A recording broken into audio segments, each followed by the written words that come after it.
We begin with breaking news tonight. Thanks for joining us on Wink News. I'm Justin Case. Tonight, a man is recovering in the hospital after an alligator attacked him while he was walking his dog. A neighbor came to that man's rescue after the gator dragged him for several feet. Luckily, he is alive tonight. Wink News reporter Ashley French is live outside Gulf Coast Medical Center where that man is recovering. And Ashley, do we know how he's doing?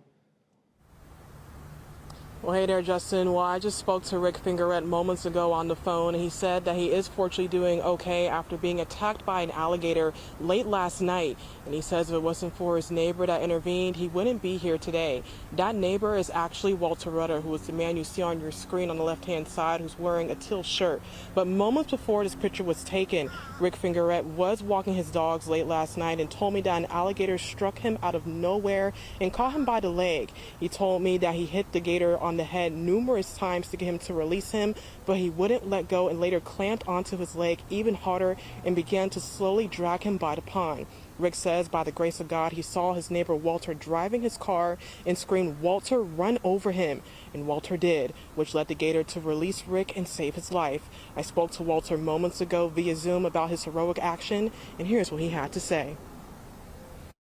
And I were driving back to our house when I saw someone laying on the floor or on the ground, waving his arm, drove over, got out of the car, and did not realize that an alligator had bitten him on the leg and had his leg in its mouth. So what we did was we backed the car up and I drove over the alligator and it got loose from he let go of the leg and ran off towards the pond. And then Paula, she called 911 and I got out of the car and I took my shirt off. I wrapped around the one wound, which was near his thigh. And then the second wound was around his calf area. So he had two big dogs, labs with him. So I took a leash off of the one lab and made a tourniquet of it and waited for the EMT to arrive.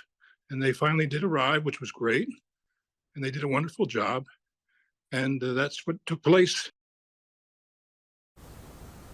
Yeah, just an heroic ending to an horrific story there. Now, coming up on our later shows, we'll hear more from Walter. We'll also try to interview Rick, who is recovering here at the Gulf Coast Life Medical Center here tonight.